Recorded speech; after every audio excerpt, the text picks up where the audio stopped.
we now can look forward to our last speech, the finale.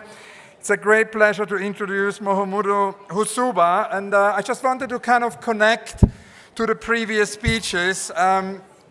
If you can please take your seats for the next talk. I think a lot we heard this morning has to do with very active hope. It has to do, yesterday Camille Enro is here, and Camille, in her wonderful speech, referred to Jonah Friedman. No? And Jonah, of course, coined the notion of concrete utopia, but he also coined the notion of concrete hope. And that is connected very much to active hope.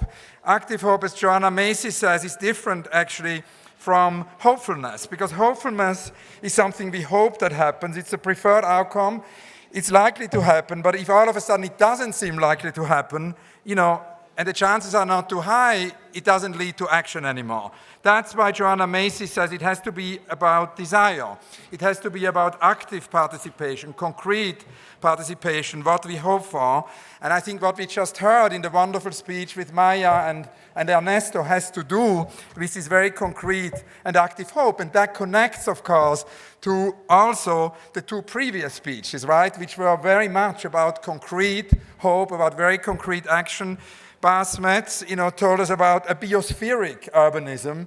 That connects to Barbara Stauffacher-Solomon, when she says all of a sudden everything can be public art. And I think that idea of a biospheric urbanism, that everything can be public art, is of course what happens in the amazing project of Bas in Arles, which he was describing, which has a very direct impact on the climate, on the temperature.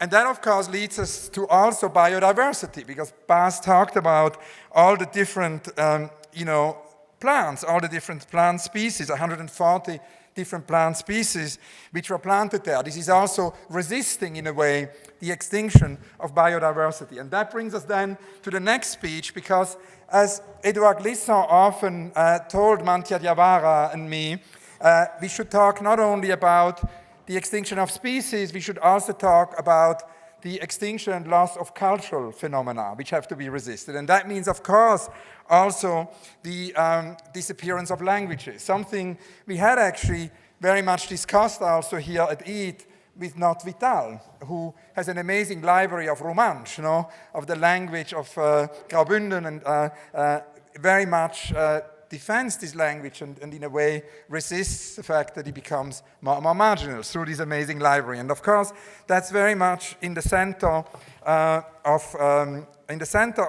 Mohomoudou Houssouba's work. I'm very grateful, we are all very grateful here at E.A.T to Mantia Diawara for this great introduction. Mantia is the most generous of all our friends and always makes this connection, and he said it's urgent for E.A.T to connect to Mohomoudou, who lives in Basel in Switzerland, grew up in Gao in northern Mali, studied languages and literature. He attended creative writing workshop and specialized early on in African American literature. He published books and essays on the history of the Niger Bend in the early 70s, actually depicting and showing the long drought in the Sahel and the scars of the Dust Bowl which ravaged North African regions, so very much addressing also environmental urgencies, and has then focused in so many different ways on languages. Please give a very, very warm welcome to Mohomoudou, who is now going to give us a talk and we have a conversation. A very warm welcome.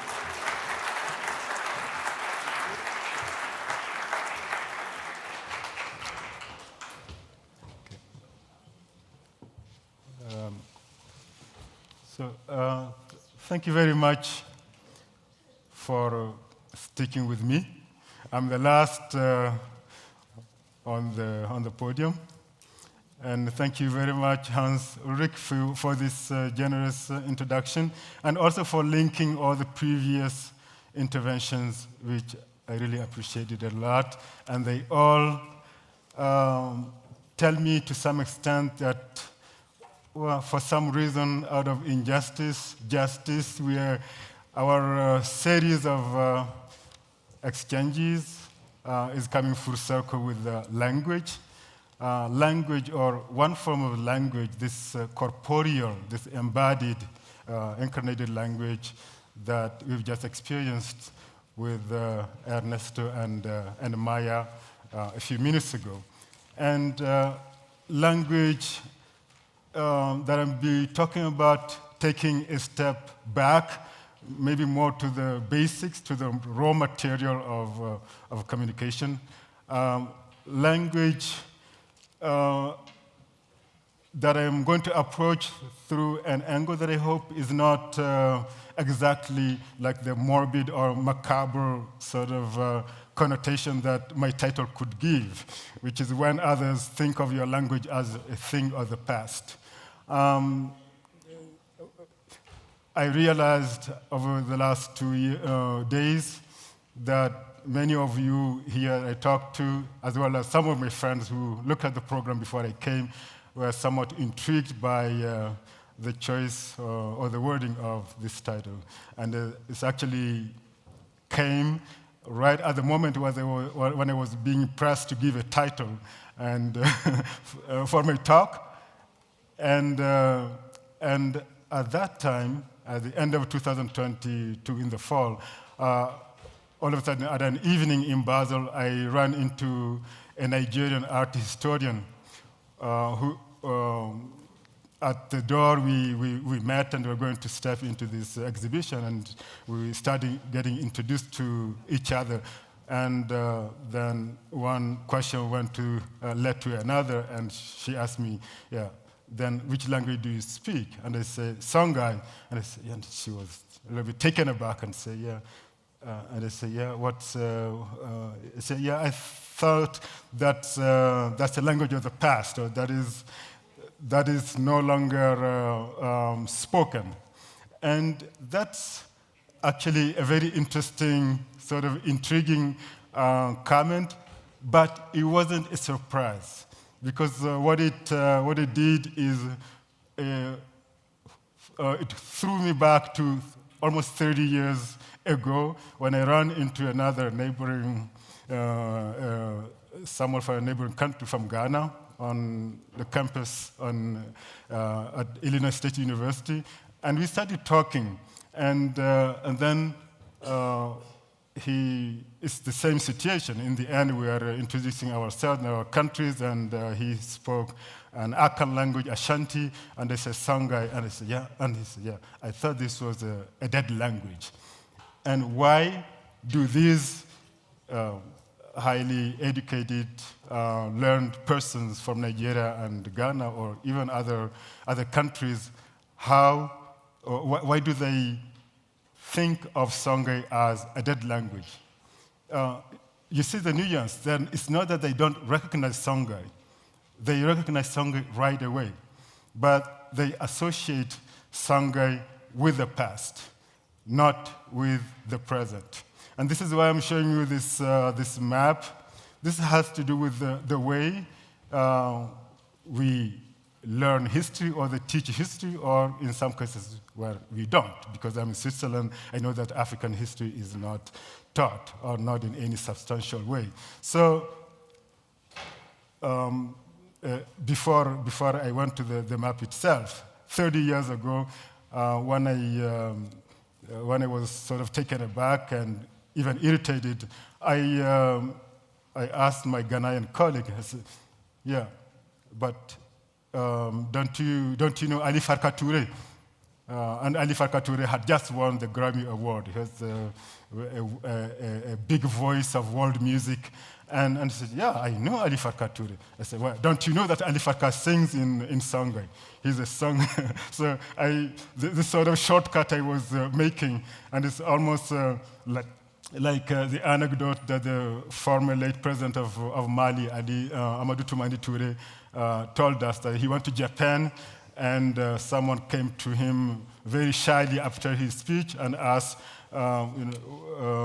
but actually I don't know where Mali is. This is and he said, yeah, how can I, as the president of the country, can explain to someone in Japan what my country is? If the person doesn't even recognize my country. I'm the president of this country. And then something came to his mind, like a bulb sort of lit up, and he said, oh yeah, do you know Salif Keita? Salif Keita, the Malian musician who is world renowned, and he said, "Yeah, I know. Yeah, I'm the president of the country of Salif Keita." So, so that was almost like my response. Anyway, going to this map, you see this is a colorful map in which you have this yellow part, which is old Ghana. Old Ghana, as a very embryonic state, started its formation around 300 AD, and it collapsed around 1200. So it's a very long stretch, almost 1,000 years, 900 years. And then you have the sort of orange light one that is old Mali, which took over around 1200, 1230, and became very powerful, very rich, very well known in the 14th century up to the mid 15th century, around 1464, and then also collapsed, but it didn't actually collapse. The same way that Mali took over from Ghana, Mali would be conquered and then occupied, and then another expansion would happen from Mali, and that will be by the Songhay after 1464.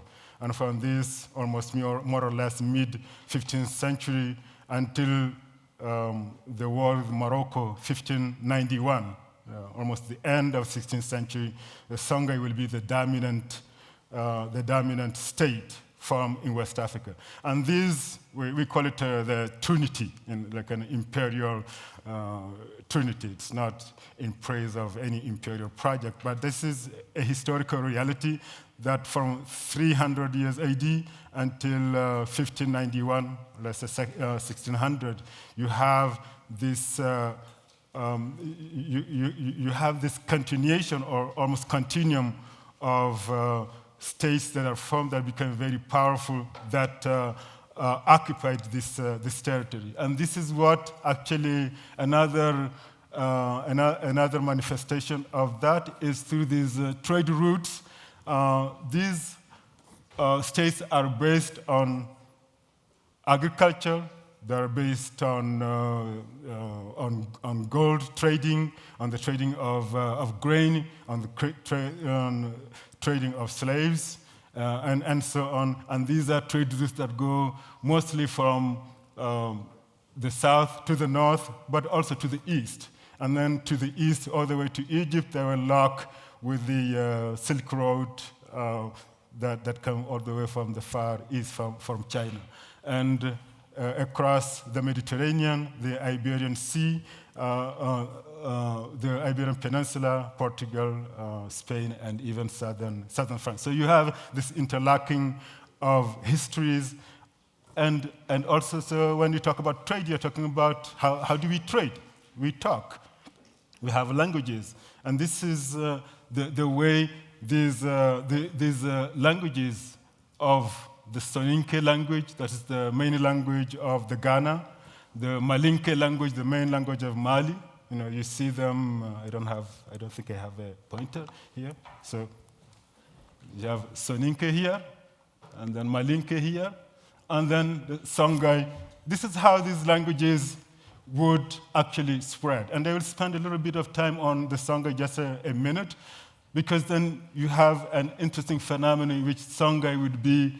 Even today, in 2023, you have small patches of Songhay, oases, in southwest Algeria, near the West Sahara, near Tindouf. You will have Songhay in the middle of the desert in Niger, okay, around this here and around this here. So you have these hybrid Songhay languages. They're called languages because I don't understand them when I hear them, unlike the Songhay that is spoken along the Niger River from Djenné all the way to Benin or across Mali and Niger.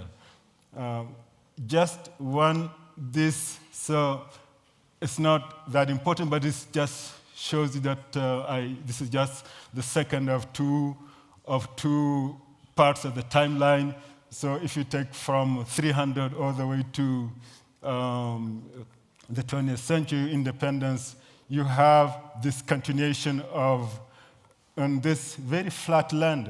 This is Sahel, Sahara. Sahel means coast, that is the coast of something, because in northern Mali, north of Timbuktu, you have Taudeni, where you still mine salt, and these are fossil seas and fossil rivers. So you have over these almost 2,000 years, you have this stretch of languages. So languages like Songhay are not, or Bambara, or Fula, or Tamashek, the Tuareg language. They're languages that have been around for a very long time. And even when they're dead, even if some forms of Songhay or some forms of Soninke is dead, a dead language itself is like a fossil language. It's like fossil something. It's precious. It's like lithium, it's like cobalt. A dead language, a dead Egyptian language, hieroglyphs, Greek, Old Greek. This is what, through the deciphering of the Rosetta Stone by Champollion in 1822, this is what helped us actually get a code, and Schlüssel, a code to decode the hieroglyphs and get all the literature, all the philosophy, all the science that is behind this writing in images that was left in mystery after the collapse of the successive Egyptian empires. So I'm going to go very fast. This is why I didn't prepare a lot of slides, because I know that I'll be at the end, and the mess will be waiting, and maybe food will be waiting. So I'm just showing you another couple of, when I say couple, it's really couple. Yeah. No, after this, there are two more. And this is actually a segue to the work that I've been doing.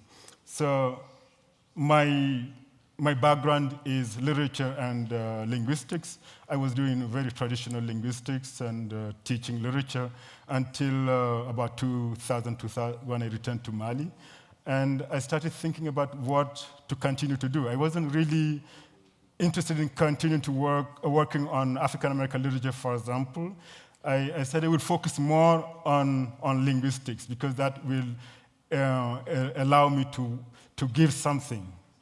It didn't have a big missionary sort of vision, but there are language, to me it's like a biology or chemistry, it's elements that are, or construction material, or that people talked about earlier.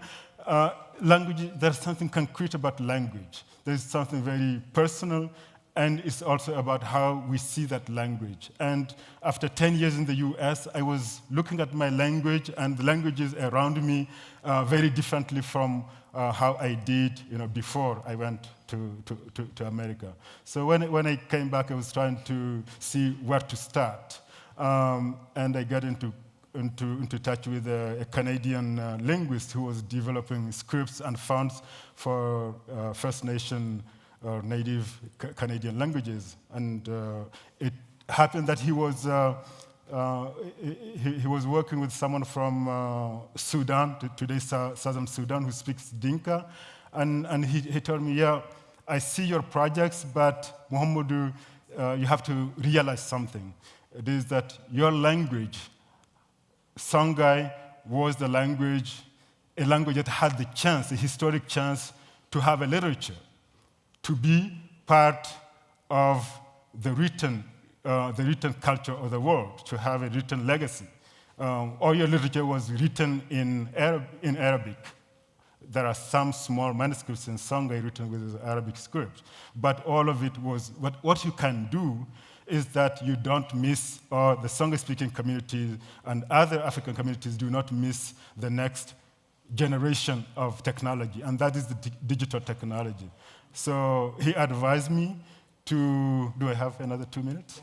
Okay, he advised me to start, to envision something, experiment. So try a very small piece of software.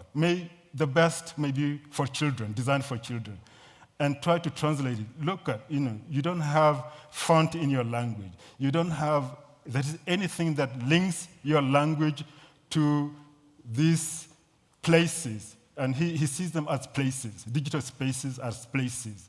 They're almost like a topography, like a landscape, the one that Barbara Staff, Solomon was talking about this morning, very real to him, Chris Havey.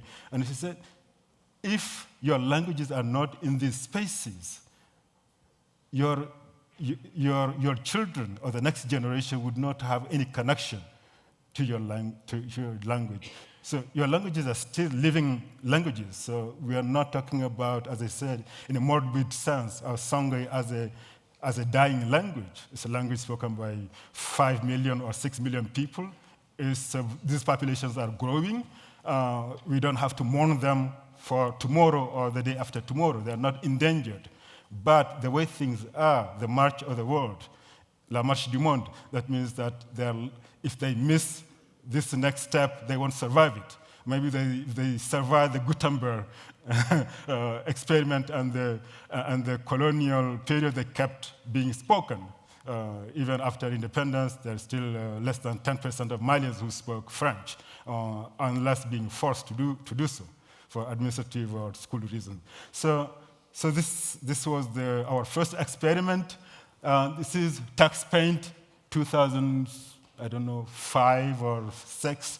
It's a small creative writing program that we started translating. And it was really, I don't have time, maybe we can talk about this during the questions and answers, but it was really not my world.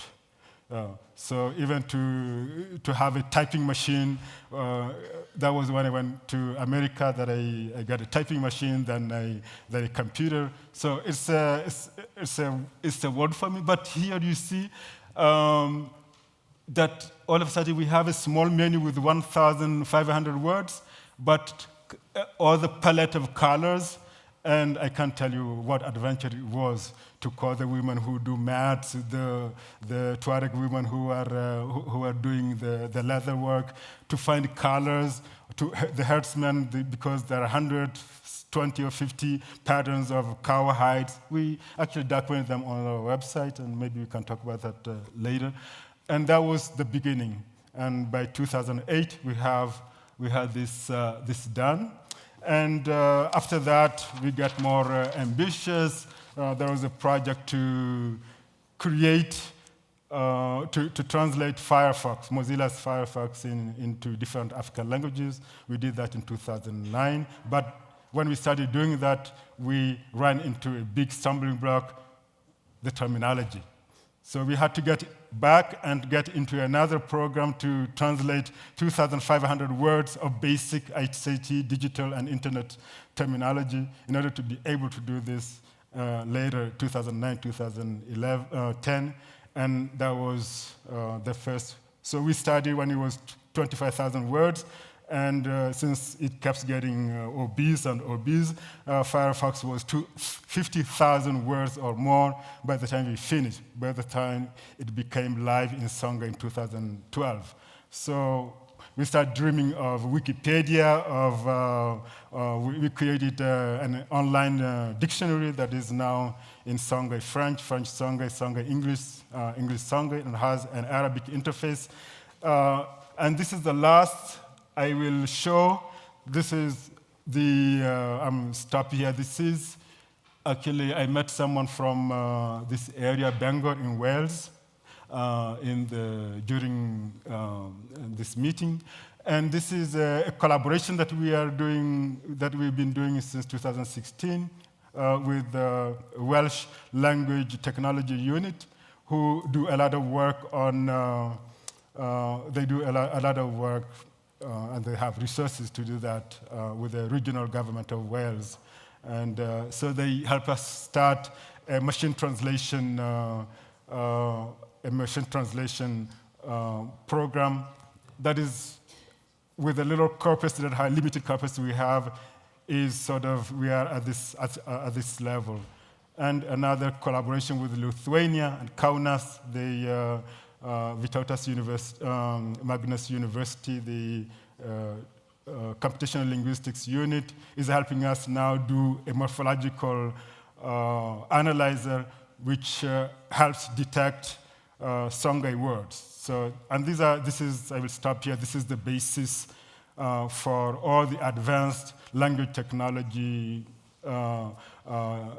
tools that fascinate us, whether it's Google, someone will worry about that. Whether it's Google or DeepL or LinkedIn or Lingy. So I will stop here and probably will have time to talk a little bit more about if you have questions or with Hans Ulrich's questions. Thank you.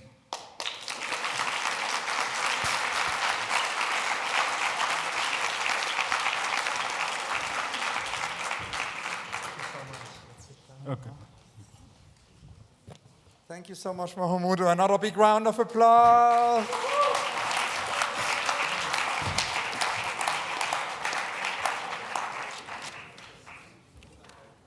Now, one thing I wanted to ask you is, because obviously for everyone who wants to know more, we can go to your website, because you have created and led this website, songhay.org, so it's songhay.org.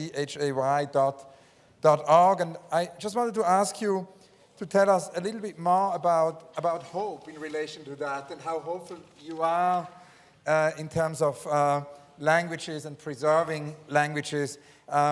We want to thank you also, Adel Köchlin, the senior researcher who met with you in Basel. And you told Adel that for you, hope on an individual level is anecdotal. So I wanted to ask you to maybe explain that a little bit more in relation also to all the work you do. Yeah, it's not that it's meaningless, but it really depends on, hope depends on the disposition in which we are regarding whatever we are looking at. So to be concrete, because we do not have a lot of time for a lot of abstractions, if I look at languages, it's really we have to ask ourselves, what does it matter actually if a language like Songhay is no longer spoken?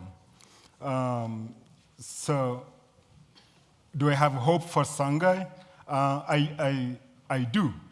I do, not because it's a special language. I do because of what I see. A language, there are different aspects, but there is demography, when it's being spoken by people actively. It's being transmitted to the next generation by parents, pass it on to their children. So I have that hope. And we also have some sort of foothold into like keeping not only Songhay, but many other African languages into the spaces in which people will live, interact, communicate, and produce in the next, in our time and also beyond that. Hope in general, yeah. I don't know. Maybe I have to go through another anecdote about 10, 11 years ago when the Syrian crisis was ballooning, and I was listening to the radio, and a Syrian Canadian speaker, someone was asking him whether he was hopeful about the situation in Syria, and he paused and then said, "Yeah." Regarding this, I am a moderate pessimist.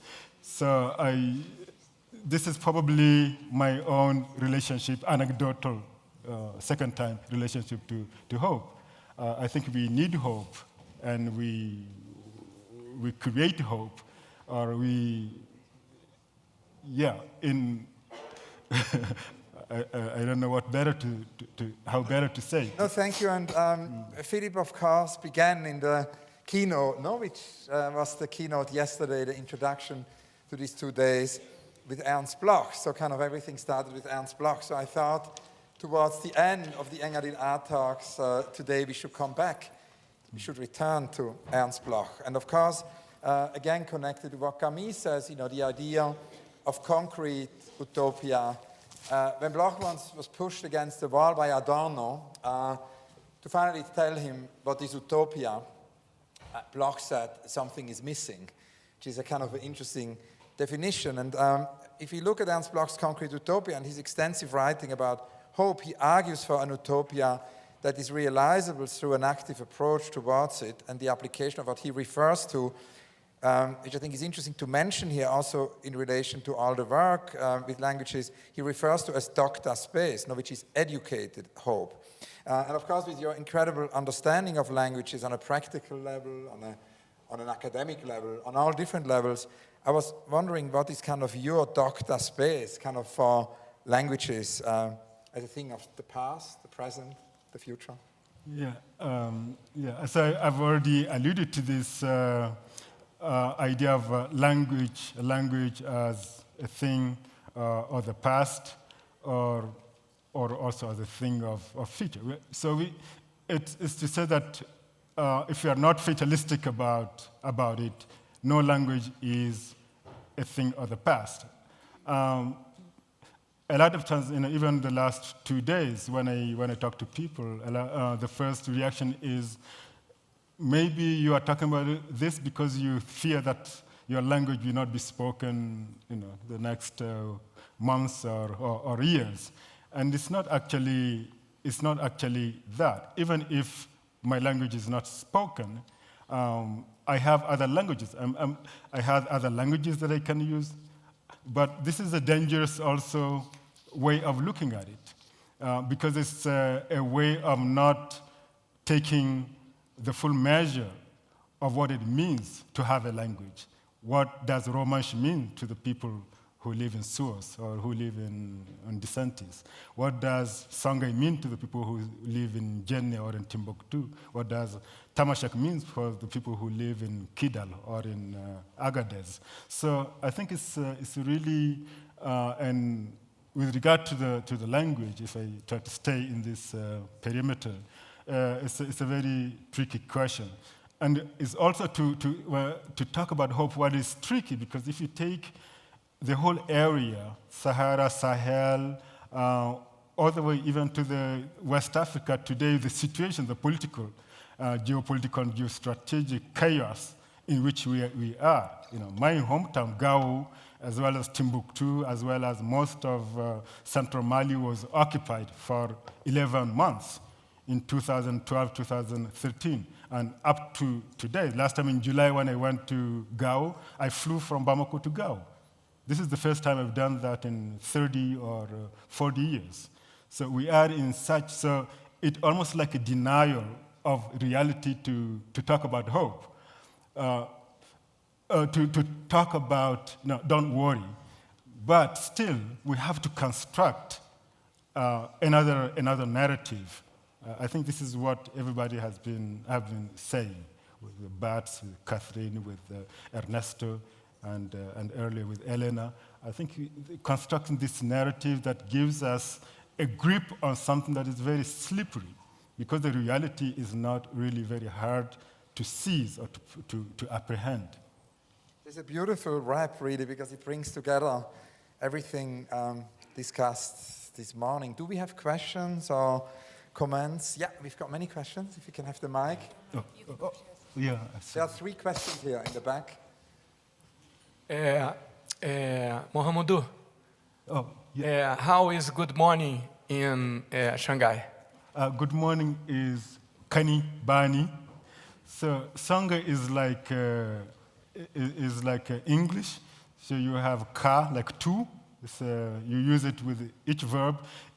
A verb doesn't have, it's not like German. A verb doesn't have an ending. Anything can be a verb. But if you put ka, that means it's a verb. So kakani is to sleep. Kani and bani is health or good health and peace. So when I say kani bani, I'm asking you, have you slept in good health or in peace? If it's around 9:30, I'll say wete bani. Wete is to spend the mid-morning. I'm asking you, wete bani, have you spent the mid-morning, or are you spending the mid-morning in good health or in peace? Hoibani, like this period, are you spending the day in peace or in health? Vichirabani, are you spending the late afternoon or the early before evening? So we have like a watch. Vichirabani, vichire is to spend. I vichire Philip do. I spent I'm spending the afternoon at Philip's, or with Philip. And hire bani, hire, kahire is to spend the evening. And are you spending the evening in peace or in good health?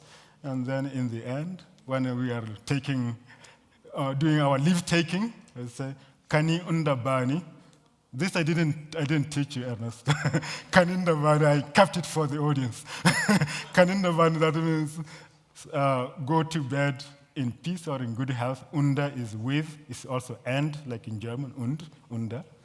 But I can also, what I taught you is chijino mobori, which is the night be good or gentle. So do not go gentle, or do go gentle into that good night, as Dylan Thomas would say. Thank you so much. We have a few questions. Thank you, Mohomoudou. Yeah.